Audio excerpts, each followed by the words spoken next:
The wind had a mournful sound on the high plains, a keening that echoed the quiet sorrow living in Dakota's chest. He had lived with it so long now, the sorrow, that it felt less like a visitor and more like a part of the landscape, like the persistent dust that settled on everything or the vast indifferent sky above. It had come after the sickness, the one that took Ilara and the little one before he had even learned to walk properly, took them swift and cruel, leaving only silence in its wake. That silence had become the loudest thing in Dakota's life. It filled the small hogan, settled in the corners of his mind when he was alone, which was most of the time now. He still hunted, still tended the small patch of ground he used for maize and beans, still performed the necessary tasks for survival. But there was no joy in it, no shared laughter at the end of the day, no small hand reaching for his own. Just the doing, the enduring, the stark reality of being alone in a world that was changing in ways he didn't fully understand, and mostly didn't welcome. Settlers came more often now, their wagons leaving raw, ugly scars across the prairie. Their houses were sharp-edged boxes that looked out of place under the curve of the sky. Their faces, when he rarely saw them, held suspicion or outright hostility. He kept to himself, a shadow on the edge of their expanding world, and they were content to let him be, so long as he didn't interfere with their fences, their claims, their relentless march across the land. Prejudice was a wall built higher than any mountain range, separating their world from his. He carried the weight of their judgment, unseen but heavy, adding to the burden of his grief. He was near the river when the storm broke, not the main channel, but a smaller tributary swollen with unexpected rain higher up in the mountains. It had turned into a churning, muddy torrent in moments. Dakota had been checking his traps, the familiar rhythm of the task a small comfort against the internal ache. The air had turned thick and heavy, then split open with a deafening crack of thunder. Rain came down in sheets, blinding and cold. He sought shelter under an overhang of rock, the water cascading like a curtain before him. When the worst had passed, leaving the world dripping and muted, he emerged. The tributary was a monstrous thing now, overflowing its banks, carrying debris from higher ground. Uprooted trees, branches, tangled brush, and something else, a flash of pale color against the brown churn of the water, not wood, cloth. Caution, sharp and immediate, warred with something else, something deeper that stirred in his gut. This was settler business, not his. Involvement brought complication, unwanted attention, perhaps danger. But the object caught against the snagged roots of a cottonwood looked fragile, wrong amidst the violence of the flood. He moved closer, slowly, wary of the shifting ground near the water's edge.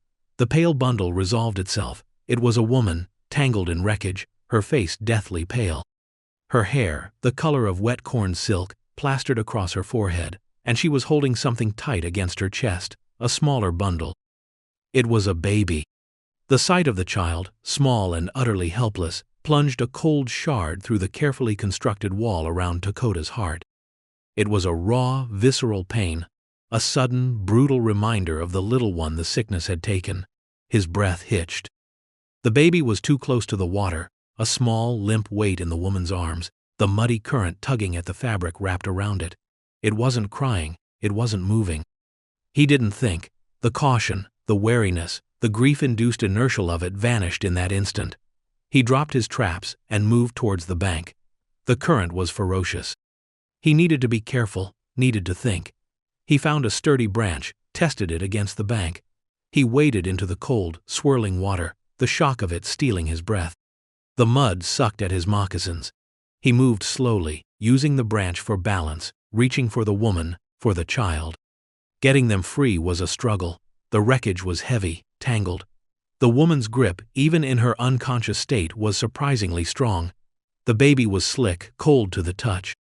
He pulled them, slowly, painstakingly, back towards the bank, towards solid ground. He collapsed onto the muddy bank, lungs burning, heart hammering against his ribs. He knelt beside them. The woman was breathing, shallow, ragged breaths. He checked the baby. It was wet, shivering, silent. He turned it carefully, rubbed its back. Nothing. Fear, cold and sharp, pierced him. No, not again, not like this. He rubbed harder, tilted the small head back slightly, remembering dimly things he had seen, heard. He breathed gently into the tiny mouth. A small, wet cough, then another, and finally, a weak, wavering cry. Dakota froze, then let out a breath he hadn't realized he was holding. The sound, thin and reedy as it was, felt like a miracle in the overwhelming silence that had been his life. The baby was alive. He looked at the woman. She was stirring now, her eyes fluttering open, blue eyes, wide with confusion, then terror as she saw him, a native man, kneeling over her, holding her baby. She gasped, a small, desperate sound, and tried to pull the child closer, her injured arm giving way with a whimper of pain. "Hey," Dakota said, his voice rough from disuse and the struggle. He spoke in English, slow and careful. "Hey, safe, you safe, baby safe." He held up his hands empty except for the baby, to show he meant no harm. She stared at him, fear still etched on her face, but something else too. Desperation, pain, exhaustion. She looked from him to the child, then back to him. The fear didn't entirely vanish, but it softened, just a fraction, replaced by a flicker of bewildered relief. My baby?" she whispered, her voice hoarse. Dakota nodded, gently placing the shivering child back into her grasp. Alive, cold. He knew he couldn't leave them here. The storm could return, the river was still treacherous, they were injured and exposed. His hogan was not far. It offered shelter, warmth, safety. It went against every instinct of self-preservation he had honed since Ilara's death.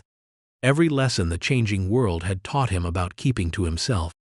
But the baby's cry still echoed in his ears, and the look in the woman's eyes, the same raw vulnerability he had seen in Ilara's in those last days, tethered him. "My home," he said, gesturing towards the low hills where his dwelling was hidden, close, warmth, dry. She looked at him, her blue eyes searching his face. He didn't know what she saw there. A savage, as some settlers called his people, or just a man who had pulled her from the water. The fear hadn't left her entirely. He could see it in the tension of her shoulders, the way she held the baby protectively, but the cold and the pain must have been potent persuaders. She nodded, a small, shaky movement. "Yes," she murmured, "please." Getting her to the hogan was difficult. She was weak, her left arm clearly injured. He had to support her, half carrying her weight. The baby, wrapped tighter now in a damp blanket, Dakota had salvaged from the wreckage near the bank, whimpered occasionally. It was slow going, every step a labor. The prejudice was a palpable presence in his mind, an invisible wall between them even now. What would others say?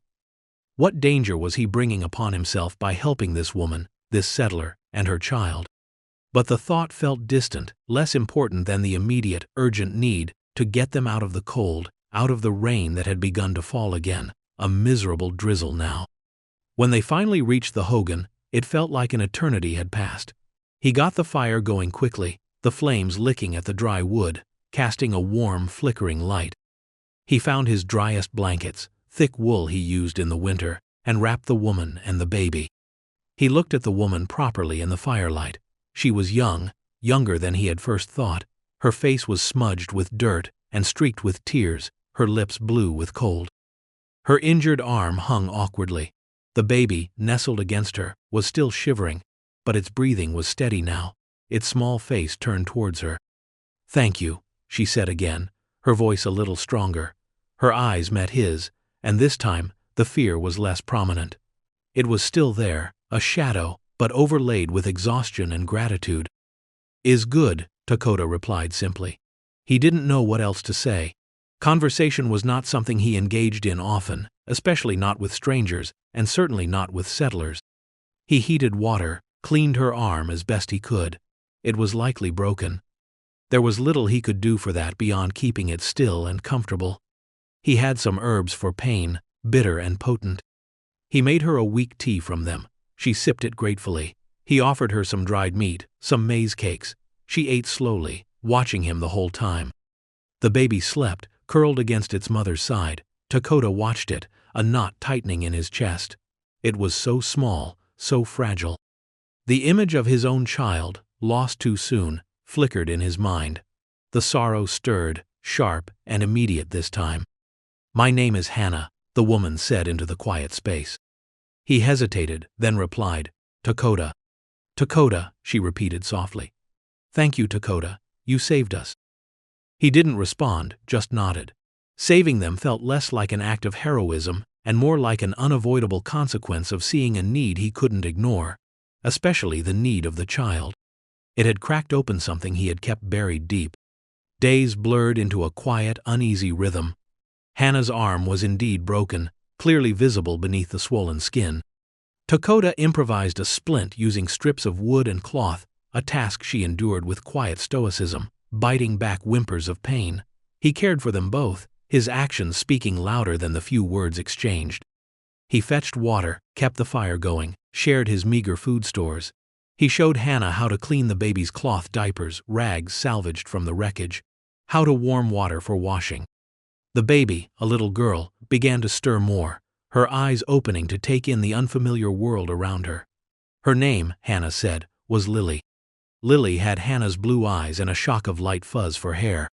She cried when she was hungry or wet, a sound that was initially jarring in the stillness of the hogan, but soon became another thread in the fabric of their shared existence. Dakota found himself watching Lily more and more.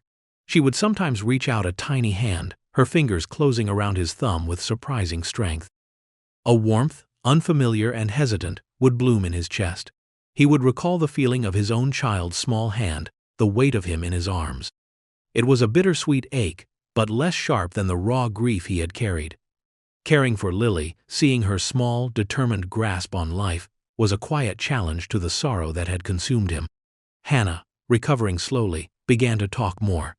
Tentative questions about his life, his people. Dakota answered simply, sparingly. He learned about her. Her husband had died of fever months ago. She had been traveling west with a relative, trying to reach California where she had family. The wagon had overturned crossing the swollen tributary. They were the only survivors. Her tale was one of loss and hardship, a quiet echo of his own. Prejudice hung in the air outside the Hogan's sheltering walls. Dakota knew there would be searches, knew that if they were found together, the assumptions would be swift and ugly. A settler woman, a baby, found with a native man. It would not be seen as an act of rescue, it would be seen as something else entirely. He had saved them from the river, but the world outside presented a different kind of danger. One afternoon, as Dakota was returning from checking his traps, he saw riders in the distance, settlers, searching. He ducked low behind a rise, his heart pounding. They were closer than he expected. He waited until they had passed, their voices carrying on the wind, harsh and impatient. He caught phrases, lost wagon, no sign, maybe Injuns got 'em. He felt a cold dread settle over him. They were looking for Hannah and Lily, and they were already pointing fingers. He returned to the Hogan, his movements sharper than usual. Hannah looked up, sensing his tension. "What is it?" she asked, her voice low. "Riders," he said, "searching, looking for you." Fear returned to her eyes, stark and unconcealed. They'll think you hurt us." Dakota said nothing. He knew it was true. The wall of prejudice was thick and high. His act of compassion would be invisible behind it. "You should go," Hannah said, her voice trembling. "You should leave, before they find you here with us."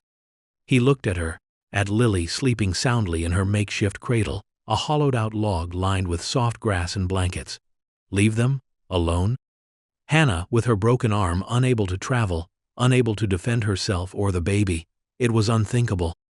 His protective instinct, once dormant under the weight of grief, had taken root, strong and fierce, nurtured by Lily's helpless dependence and Hannah's quiet resilience.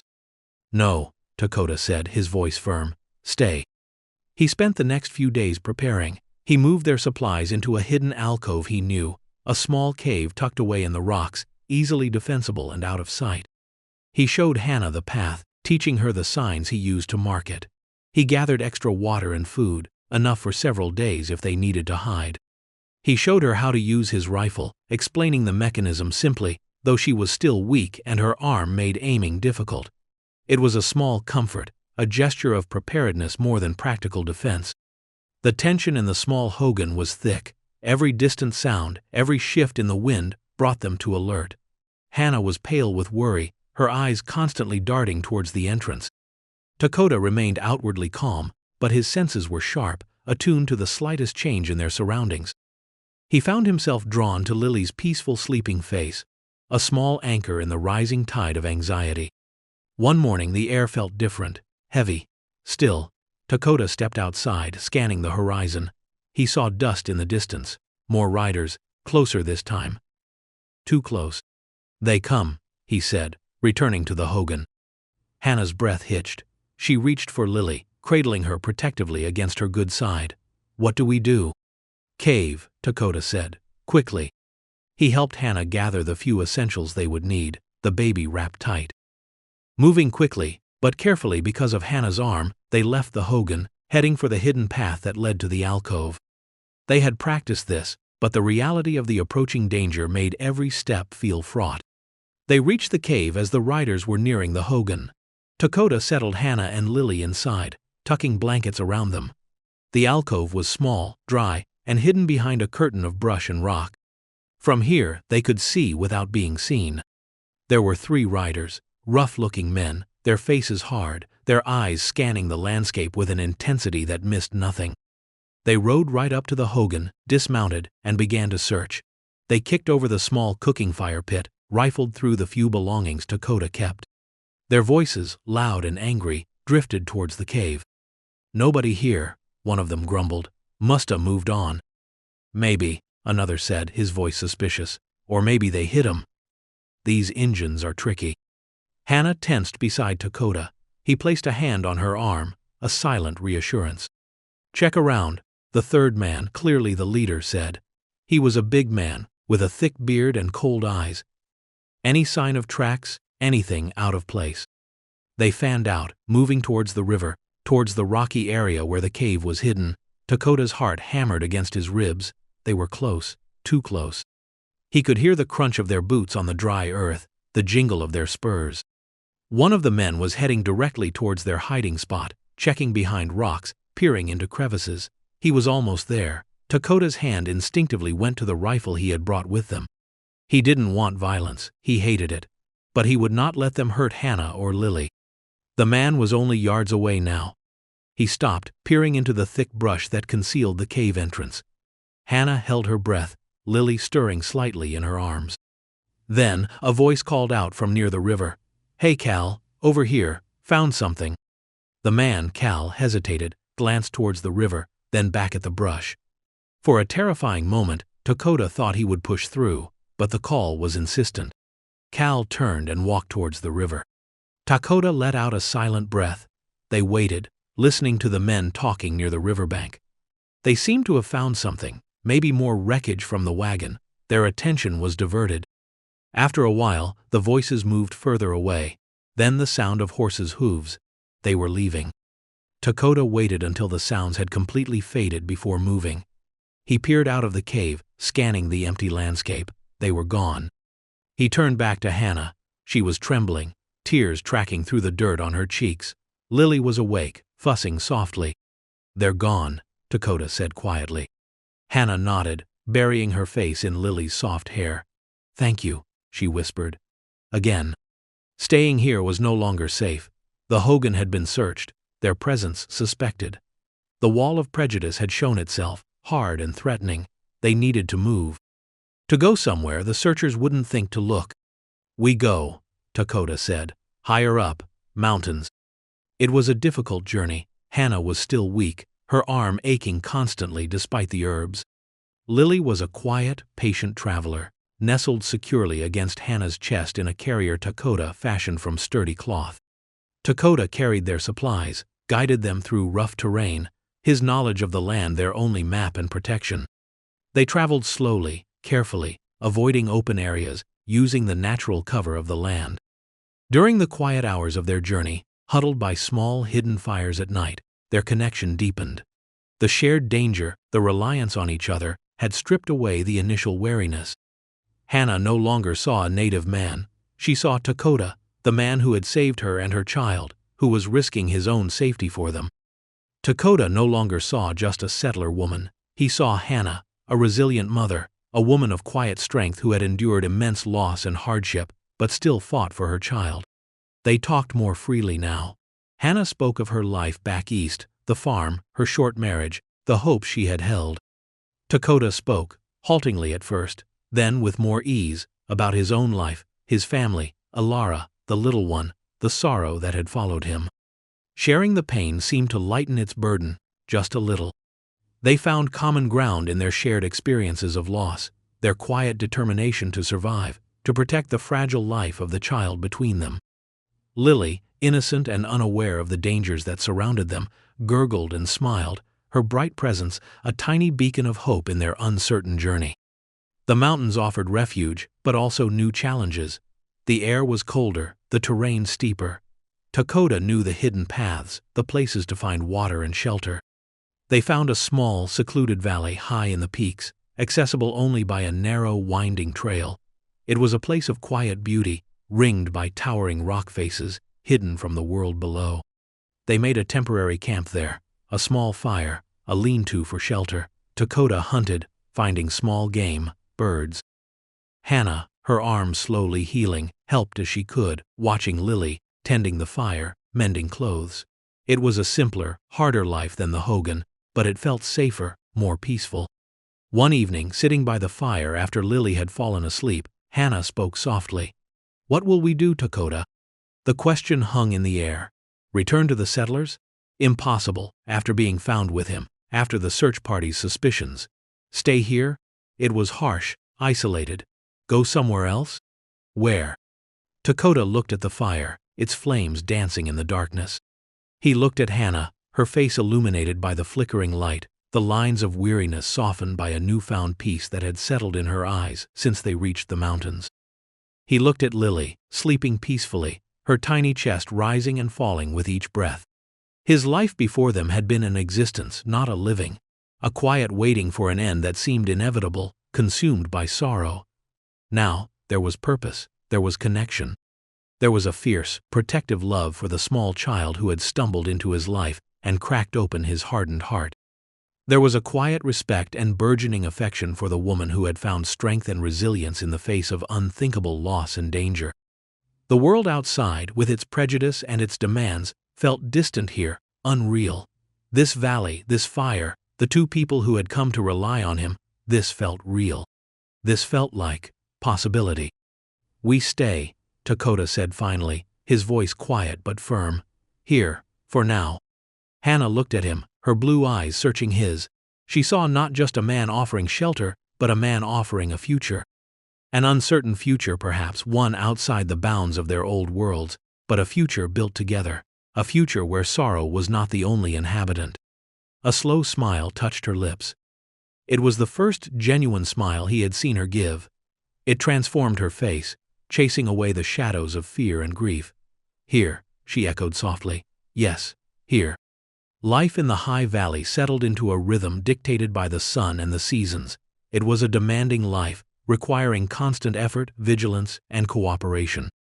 Dakota taught Hannah the ways of the land, how to find edible plants, how to read the signs of the weather, how to track game.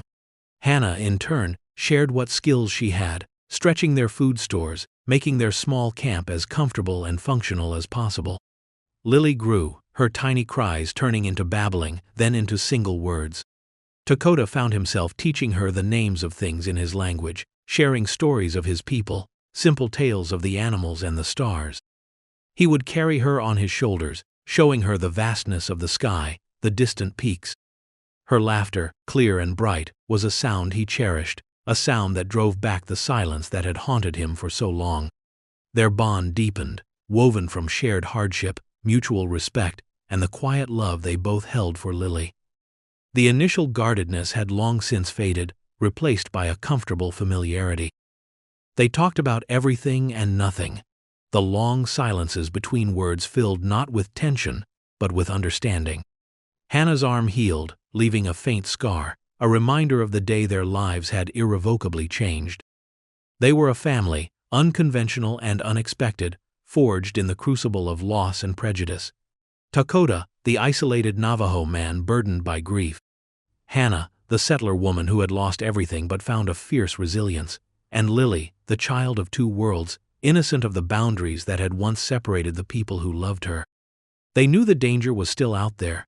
The world below hadn't changed. Prejudice didn't vanish because they had found peace in a hidden valley. They remained vigilant, careful not to leave trails, keeping their fire small and their presence hidden, but the fear no longer dominated their lives. It was a background hum, manageable because they faced it together. One harsh winter, snowbound in their valley, huddled around the fire, Hannah looked across at Dakota. Lily was asleep between them. "I never thought," Hannah said, her voice quiet, "that I would find this, after everything." Dakota met her gaze. In his eyes, the sorrow had not completely vanished. Perhaps it never would, but it was different now. Mellowed, intertwined with something else. Peace, contentment, and a deep, quiet love that needed no grand declarations. "The river," Dakota said, thinking back to that day. "It took much, but it gave too. It had taken lives, wagons, safety, but it had swept Hannah and Lily into his path, breaking through the walls of his grief and isolation. It had forced them together, two people from worlds apart, and in doing so, allowed them to build a new one. The prejudice of the world below remained a threat, a constant reminder of the challenges they would face if they ever chose to re-enter that world. But in their hidden valley, they had created their own definition of belonging, one based not on tribe or origin, but on shared love, mutual reliance, and earned trust. Their destinies, once separate paths leading through sorrow and uncertainty, had merged, rewritten by an act of compassion that had defied the boundaries of their time and place. They had found not just survival, but a quiet, profound happiness, a testament to the resilience of the human spirit and the unexpected places where love and home could take root. They were safe, together, in the heart of the mountains, a family shaped by loss, bound by hope, and living a life that proved kindness could indeed rewrite destiny. The year was 1886, and the dust owned everything. It owned the cracked earth of Cora Prescott's farm, the faded gingham of her dress, and the silence in the house where her husband's laugh used to live. Grief was a physical presence, a second shadow that clung to her even when the Arizona sun beat down with a fury that bleached the sky to a pale, unforgiving blue. The farm, once a testament to shared dreams with her late Arthur, had become a monument to her failure. The well was low, the north pasture was fallow, and the mortgage payment, a spectre in a tailored suit named Mr. Callahan from the bank in town, loomed larger than the mesas on the horizon. Cora's days were a litany of hard, thankless chores. She moved with a grim economy of motion, her body lean and corded with a strength that belied the hollowness in her chest. The loneliness was a constant, howling wind, even on the stillest days. She spoke only to her remaining livestock, a handful of chickens, and a stubborn old mule, her voice, a rusty thing from disuse. The world had contracted to the boundaries of her land, a kingdom of sorrow and dust that she was slowly, inevitably, losing. Each sunset painted the sky in hues of bruise and blood, a daily reminder of the beauty she could no longer feel, a promise of another night spent staring into the oppressive dark. The town of Redemption was a 2-hour ride away, and she made the trip only when necessity screamed louder than her desire for solitude. The townsfolk treated her with a cloying pity that felt more like judgment. They saw a widow in over her head, a problem to be solved or, more likely, to be swept aside. Mr. Callahan, the banker, was the worst. He had a way of looking at her land, his eyes gliding over the fields not with a farmer's hope, but with an investor's hunger. He spoke of foreclosure with a regret so false it was insulting, his words slick with the oil of manufactured sympathy. "A woman alone can't manage a place this size, Cora," he had said on her last visit, his thumb stroking the lapel of his fine wool coat. It is no shame to admit defeat, but it was a shame. It was a betrayal of Arthur, of the life they had built with blistered hands and boundless love. Admitting defeat felt like letting him die all over again. So she held on, fueled by a stubbornness that was all she had left of her former self. She ate little, slept less, and worked until her muscles screamed and exhaustion granted her a few hours of dreamless oblivion. She was a woman dwindling, shrinking under the vast, indifferent sky, her spirit eroding particle by particle, like the dry soil carried away by the wind. The farm was her anchor and her millstone, the last remnant of a life of love and the stark evidence of her current desolation. She was not living, She was simply waiting for the end of a story she already knew by heart. It was on a Tuesday, under a sky the color of heated steel, that they arrived. They did not appear suddenly, but emerged from the heat haze on the horizon, a slow and deliberate procession that seemed to rise from the land itself. 6 figures on horseback, moving with a fluid grace that made them one with their mounts. Cora watched from her porch, her hand instinctively going to the worn stock of the rifle that leaned against the doorframe. Strangers were rarely a blessing in this part of the territory. As they drew closer, she saw they were Navajo. The man in the lead sat straighter than the others, his face a testament to seasons and sorrows she could not imagine. His hair, streaked with silver, was bound by a simple cloth band. His eyes, dark and deep-set, missed nothing. He carried an air of quiet authority that was not proclaimed but simply was, as natural as the mountains. Behind him, 5 younger men followed, their faces ranging from the stern focus of early manhood to the lingering softness of youth. They were alike in their proud bearing and the quiet watchfulness of their gaze. They stopped a respectful distance from the porch, their horses shuffling in the dust, the creak of leather the only sound in the weighted silence. Cora's heart hammered against her ribs, a frantic bird in a cage of bone. Fear, ingrained and immediate, warred with a flicker of curiosity. These were not raiders. There was no aggression in their posture, only a profound and unsettling stillness. The leader dismounted, his movements unhurried. He was tall, and the lines on his face told a long story. He approached the porch steps, halting at the bottom, his eyes meeting hers directly. There was no threat in them, but there was an intensity that stripped away all pretense. "I am Hosteen," he said. His voice was low and resonant, like stones shifting at the bottom of a river. "These are my sons. Ashki, Sani, Bidzil, Kuruk, and Lonan." He gestured to each in turn, and each son gave a slight, solemn nod. Cora's hand tightened on the rifle. "What do you want?" Her own voice was sharp, brittle. Hosteen's gaze drifted past her, taking in the sagging porch rail, the cracked paint on the house, the tired expanse of the land beyond. He saw it all, not with the predatory assessment of Mr. Callahan, but with an ancient, knowing sadness. He understood land, and he understood struggle. "This is good land," he stated, a simple fact, "but it is weary, like its keeper."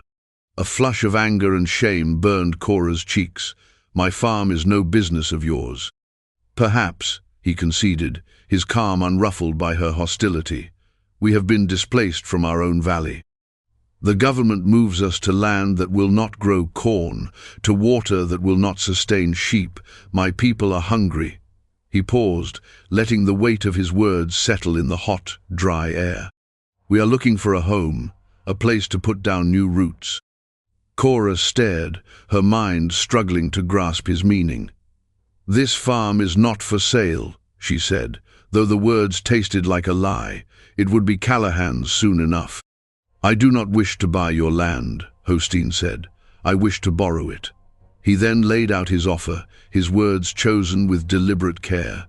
He and his sons would work the farm. They would repair the fences, deepen the well, and plant the fallow fields.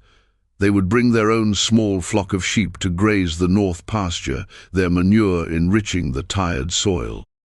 In return, they asked for a place to live, the old abandoned line shack, and the use of the barn and a share of the harvest. Not half, not even a third. Just enough to feed their family and trade for what they could not grow. The rest, and the farm itself, would remain hers. He would also give her $10 silver a month from the sale of their woven blankets to help with what he called the paper man in town. Cora stood in stunned silence. It was an offer of impossible generosity. It was salvation, arriving on horseback, speaking in a low, calm voice. But it came from a source she had been taught her whole life to fear and mistrust. The people in Redemption would be scandalized. They would call her a traitor, or worse. The whispers would become a roar. Callahan would surely use it against her, painting it as proof of her incompetence or moral failing. She looked from Hosteen's unreadable face to the 5 younger men. They watched her, their expressions as impassive as their father's. They were a world unto themselves, a wall of silent, waiting strength. To say no was to surrender to Callahan, to the dust, to the end. To say yes was to step off a cliff into a future she could not possibly imagine. It was an exchange of one kind of fear for another. She looked at the cracked wood of her porch, at the dry fields shimmering under the sun, at the ghost of Arthur's hand on the railing beside her. What was there left to lose? "The line shack is small," she said, her voice barely a whisper. "The roof leaks." Hostein's mouth tilted in the barest suggestion of a smile. "We know how to fix a roof." He had not asked for her trust, or her friendship, or her approval. He had made a practical offer to solve a practical problem. It was an arrangement of mutual survival, stripped of all sentiment, and in its stark honesty, Cora found a strange, solid thing to hold on to. "All right," she heard herself say, the word feeling foreign on her tongue. "All right." The first days were a lesson in silence and space. Hostein and his sons moved into the dilapidated line shack at the far end of the property, and it was as if a silent, efficient force of nature had been unleashed upon the farm. Cora watched from a distance, a sentinel of suspicion posted on her own porch. The men worked from before sunrise until after sunset, their movements economical and purposeful. They spoke to one another in their own language, a flowing, quiet music that Cora could not understand, but which conveyed a sense of seamless cooperation. They never approached her house without reason. If they needed something from the main barn, it was always Sani, the practical-minded second son, who would appear at her back door, his hat in his hands. He would state his need in clipped, careful English, "Ma'am, we need the post-hole digger," and would wait, his eyes fixed on a point just past her shoulder, until she nodded her assent. He never lingered, never offered small talk. The space between her house and their world was a chasm of culture and history, crossed only for the most necessary transactions. Cora's routine, once a solitary march of overwhelming tasks, was now strangely empty. She found herself watching them work. She saw Ashki, the eldest, his powerful shoulders moving with a steady rhythm as he reset the fence posts that had sagged for a year. She saw Bidziel, the strongest, single-handedly maneuver a massive rock from the field they were clearing for a new corn patch. The two youngest, Kuruk and Lonan, worked with the flock of sheep they had brought, their calls to the animals soft and coaxing. Hostein himself seemed to oversee everything, his hands as busy as anyone's, his presence a quiet center around which everything else revolved. They did not work like hired hands, they worked like men tending to their own blood and bone. The rifle remained by her door, but her hand rested on it less and less. The initial fear began to curdle into a complex stew of resentment and reluctant admiration. They were fixing her farm, bringing it back to life with a skill she had never possessed. They were succeeding where she and Arthur had been failing even before he fell ill. The rhythmic thud of their hammers was a constant reproach to her own inadequacy. She felt like a guest in her own home, a ghost haunting the edges of a life being rebuilt by strangers. One evening, a week after their arrival, a sudden thunderstorm rolled in, a violent, purple beast that tore across the plains. The wind howled like a grieving animal, and rain fell in solid, blinding sheets. Cora stood at her window, watching the deluge, and her thoughts went immediately to the line shack and its leaking roof. She imagined them huddled inside, their belongings soaked, and a strange, unfamiliar pang of concern tightened her chest. It was an unwelcome emotion, a crack in the wall of her detachment. The storm passed as quickly as it came, leaving behind a world washed clean and smelling of wet earth and sage.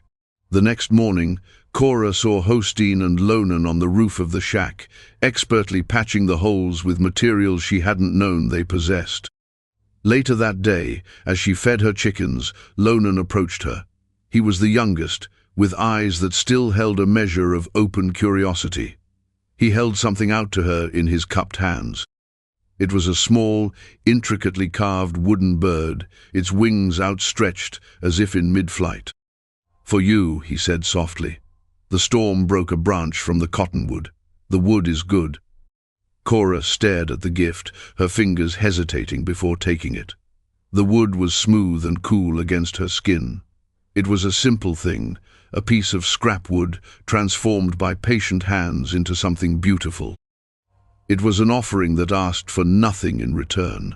"Thank you," she managed to say, the words feeling thick in her throat. Lonan simply nodded and walked away, rejoining his brothers. Cora stood there for a long time, the wooden bird clutched in her hand, feeling the first tentative thaw and the ice of her heart. The weeks bled into a month, and the farm began to breathe again.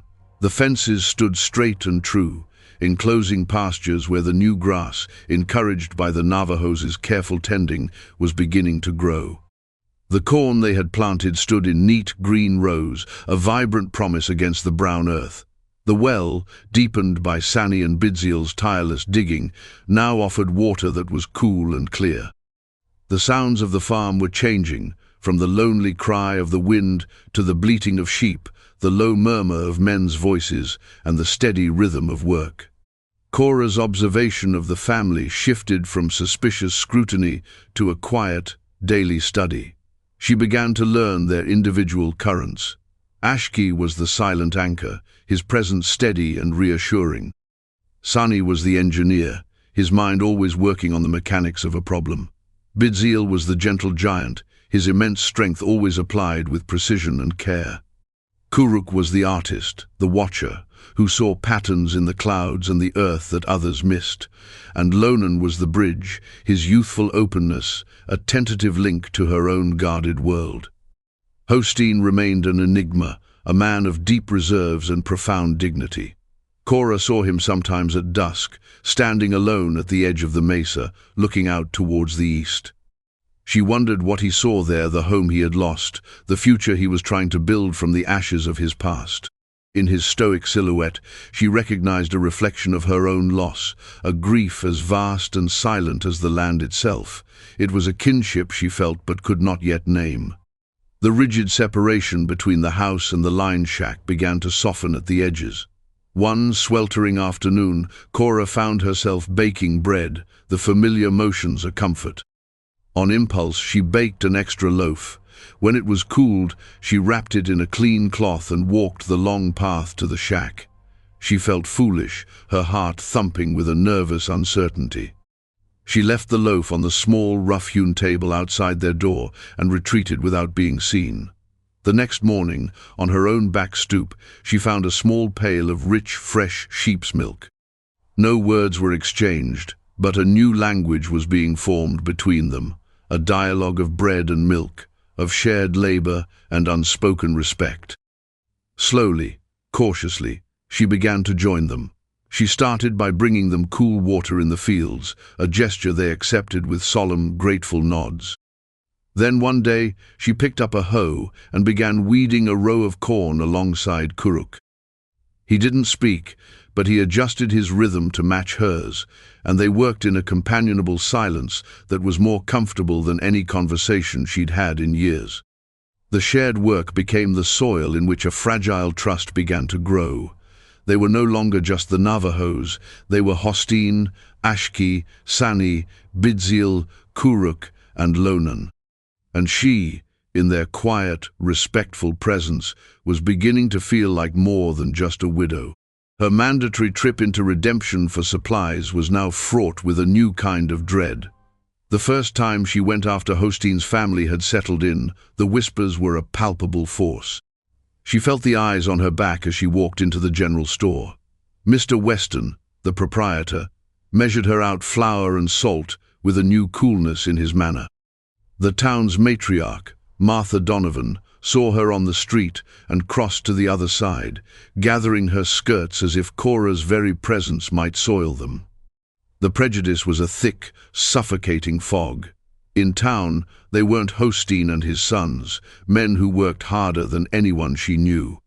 They were just Indians, a faceless threat, and she was the woman who had let them onto her land. The scandal was a delicious morsel for the town gossips. Mr. Callahan was waiting for her outside the bank. He tipped his hat, but his smile was a predator's grimace. "Morning, Cora," he said, his voice oozing concern. "I've been hearing troubling reports." "My farm is fine, Mr. Callahan," Cora said, her chin high. "In fact, it's doing better than it has in years." "Is that so?" He glanced down the street, as if to draw the attention of any listeners. "I hear you've taken on some rather unusual tenants. A woman living alone, surrounded by savages. It's not a good look, Cora. People are worried for your safety, for your virtue." The insinuation was as foul as rancid meat. A hot, fierce anger, an emotion she hadn't felt in a long time, surged through her. "They are good men," she said, her voice shaking slightly. "They are honorable men, which is more than I can say for some." Callahan's smile tightened. "They have no rights here, you know. They are wards of the government, squatters on your land. A word from me to the Indian agent, a word to the sheriff about the propriety of the situation, and your little arrangement could end very quickly. And then where would you be? The bank has been very patient, Cora, but our patience has its limits." The threat was clear. He was using her new life, her fragile hope, as a weapon against her. He wanted her land, and he would use the town's bigotry as his crowbar to pry her off it. She rode home that day with his words ringing in her ears, a cold knot of fear tightening in her stomach. The peace she had begun to find was a fragile illusion, easily shattered by the hatred of the world beyond her fences. When she got back, she saw Hosteen watching her approach. He must have seen the trouble in her face. He said nothing, but that evening, as the sun set, he walked to her porch. It was the first time he had come to her house for a purpose other than stark necessity. "The paper man made you afraid," he said. It wasn't a question. Cora sank onto the top step of the porch, the fight draining out of her. "He means to run you off," she said, her voice flat. "He'll use the law, the sheriff, people's fear. He'll say I'm not fit to run this farm, and he'll take it." Hosteen stood for a long moment, looking out at the fields his sons had reclaimed. The cornstalks were knee-high now, a testament to their labor. "This is good land," he repeated, his voice soft but unyielding. "We have put our hands in this soil. Our sweat is in it. It is becoming our home." He looked down at her, his dark eyes holding a strength that seemed to draw from the earth itself. "We are not so easily moved." His words were not a promise of victory, but a statement of intent. He would not run. He and his sons would stand their ground, and in that moment, Cora knew she had to make a choice. She could retreat into her fear, let Callahan win, and lose everything, not just the farm, but this new, tentative sense of belonging, or she could stand with them. She looked at the carved bird Lonan had given her, which now sat on her windowsill. She looked at the neat rows of corn. She looked at this dignified, resolute man who had shown her more honor than anyone in redemption. "No," she said, her voice finding a new strength. "We are not so easily moved." The word "we" hung in the air between them, a newly forged thing, strong and resonant. The battle line had been drawn, and for the first time in a very long time, Cora Prescott was not on it alone. The banker did not wait long to make his move. Less than a week later, 3 riders appeared on the road to the farm. Cora recognized them instantly. Sheriff McBride, a man whose spine was as flexible as his political ambitions, Deputy Miller, young and eager to please, and leading them, with an expression of smug triumph, Mr. Callahan. They rode not with the urgency of lawmen, but with the slow, deliberate pace of vultures circling. Hosteen's sons stopped their work in the fields, gathering in a silent, watchful cluster near the barn. They held their tool shoes and shovels butt in their hands. They looked as formidable as any weapon. Hosteen came to stand on the porch beside Cora. He had not said a word to her since their conversation, but his presence was a bulwark. Cora's heart was a frantic drum against her ribs, but a cold, clear resolve had settled over her. The fear was still there, but it was no longer in control. "Cora," Callahan called out as they reined in, his voice ringing with false authority. "We've come on official business. There have been complaints. serious ones. Sheriff McBride shifted uncomfortably in his saddle, avoiding her gaze. "Now, Cora," he began, "this is just a wellness check, you might say. We have to look into these things." "What things, Sheriff?" Cora asked, her voice steady and loud enough to carry. "The fact that my fences are repaired, that my fields are planted, that this farm is finally producing again." Callahan sneered. "Don't play coy. You're harboring squatters, vagrants. It's a dangerous situation. For your own good, and for the good of the community, we're here to escort these men back to the reservation where they belong." He produced a piece of paper from his coat pocket. "This is an eviction notice, legally filed on the grounds of misuse of property and public nuisance." Cora felt a tremor of panic. A legal document. It felt so final, so powerful. She looked at Hosteen. His face was a mask of calm impassivity, but his eyes were like hot coals. He was waiting for her to lead. This was her land, her fight in the white man's world. She took a deep breath, the dry air searing her lungs. She thought of Arthur, of his belief in the law, in doing things the right way. He had taught her more than she realized. "That notice is predicated on a lie, Mr. Callahan," she said, stepping forward to the edge of the porch. "These men are not squatters. They are my employees." A ripple of surprise went through the three men. Callahan recovered first. "Employees? What are you paying them with, Cora? Dust? We both know you're bankrupt." "I am paying them with a share of the crop and the use of the line shack and pasture, as is my right as the landowner," Cora stated, her voice gaining confidence. "We have a verbal contract, which is as binding as any written one in this territory. And I have also been receiving a monthly cash wage from them, for my own use." She looked directly at Sheriff McBride. $10 silver a month. The first payment was made last week. "I believe that makes them legal tenants as well as employees. You have no grounds to evict them." Callahan's face purpled with rage. "She's lying. It's a desperate trick." "Am I?" Cora walked back into the house and returned a moment later, holding the small, heavy cloth pouch Hosteen had given her. With deliberate slowness, she untied it and tipped 10 shining silver dollars into her palm. The coins glittered in the harsh sunlight, each one a small, solid fact. "Here is the proof. This is an economic arrangement, Sheriff, a private business matter between myself and my partners." The word hung in the air, audacious and undeniable. She had not planned to say it, but it felt right. It felt true. Sheriff McBride looked from the coins in her hand to Callahan's furious face, then to the 5 silent, imposing figures by the barn. He was a politician, not a crusader. He could sense the shifting ground. Evicting legal tenants and employees based on the town's prejudice was a messy business, one that could cause him trouble he didn't need. "Well, Callahan," the sheriff said, clearing his throat, "a tenancy agreement, even a verbal one with payment rendered, that does change the legal standing.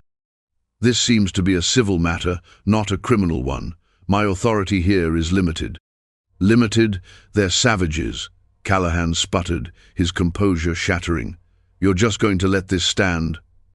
"I'm going to uphold the law," McBride said, his tone turning firm. He had made his calculation. "And the law says this is between Mrs. Prescott and her tenants. Let's go, Callahan." He turned his horse, his relief palpable. The deputy followed suit without a word. Callahan was left alone, his face a mask of thwarted greed. He glared at Cora, his eyes venomous. "This isn't over," he hissed. "You've made a grave mistake. The town will never accept this. You'll be an outcast." "I've been an outcast since my husband died." Cora shot back, her voice ringing with the clarity of truth. "The only difference is, now I'm not alone." He stared at her, then at Hosteen, who had not moved a muscle. Defeated, Callahan wrenched his horse around and galloped away, leaving a cloud of angry dust in his wake. Silence descended, thick and profound. The immediate threat was gone. Cora's legs suddenly felt weak, and she gripped the porch railing for support. Hosteen turned to her, and for the first time she saw a new light in his eyes, a deep, unwavering respect. He gave her a single, slow nod. It was a gesture that spoke volumes, acknowledging her courage, her strength, her victory. Down by the barn, his sons straightened up, and Ashki raised a hand in a brief, silent salute. The battle was won. They had stood together, and they had held the line. The dust settled, both literally and figuratively. Callahan's defeat became a story in redemption, one that muted the most vicious gossip. While few in town suddenly became enlightened, Cora's fierce public defense of her arrangement earned her a new, grudging respect. They still saw her as strange, but now they also saw her as formidable. The outright hostility subsided into a wary distance, which suited Cora just fine. Her world was the farm, and that world was thriving. Life settled into a new rhythm, one of shared purpose and quiet companionship. The boundaries that had once seemed so stark and impassable had dissolved, worn away by shared sunrises, shared meals, and shared struggle. The house was no longer just Cora's, it was the heart of the farm. The men would sometimes join her on the porch in the evenings, their conversation with each other a low murmur in the twilight, a comfortable sound that filled the spaces once occupied by lonely silence. Cora learned more of their story, not from grand pronouncements, but from small pieces shared over time. She learned that Hostein's wife, a master weaver, had died the winter before, a loss that still shadowed his eyes. She learned that Sunny had a gift for healing animals, that Kuruk drew stories in the dirt with a stick for his younger brothers, and that Bidzil, for all his strength, was terrified of snakes. They, in turn, learned of her life with Arthur, of their dreams for this land. She spoke of him not with the sharp agony of fresh grief, but with a gentle, healing nostalgia. They listened with a quiet reverence, understanding that a place is made of memories as much as soil. The farm flourished under their combined care. The corn grew tall and heavy with ears, and the small flock of sheep multiplied. They dug irrigation ditches, channeling the precious water with an ingenuity that amazed her. The land, which had been on the verge of dying, was now a tapestry of vibrant life. It was no longer a monument to loss, but a testament to resilience. One cool autumn evening, as the first chill of winter hinted on the breeze, Cora found Lonan sitting by the creek, carefully mending a small tear in one of the family's beautiful woven blankets. She sat beside him, watching his nimble fingers work. "My mother taught us all to weave," he said without looking up, as if continuing a conversation they had been having for years. She said it was like telling a story. Each thread has its place. If one is weak, the whole pattern suffers. He looked at her then, his young face serious. "You are a strong thread, Cora Prescott." Her breath caught in her throat. To be seen not as a fragile widow or a scandalous outcast, but as an integral part of a pattern, a strong thread in the story. They were all weaving together. It was a gift more precious than silver dollars or a bountiful harvest. It was the gift of belonging. That winter, the snows came deep, blanketing the mesas and silencing the world. But inside the small farmhouse, there was warmth and light. Hostein and his sons had insulated the old house, making it snug against the wind. They shared their meals at her long wooden table, a new and unconventional family forged in dust and defiance. The silence was no longer empty. It was filled with the quiet comfort of presence, the soft clink of cutlery, the crackle of the fire. They had faced the judgment of the world and had built a sanctuary, a home. Cora looked at the faces around her table, the wise, weathered face of Hostein, the strong, steady faces of his sons, and knew, with a certainty that settled deep in her soul, that she was no longer losing her farm. She had finally, truly found it.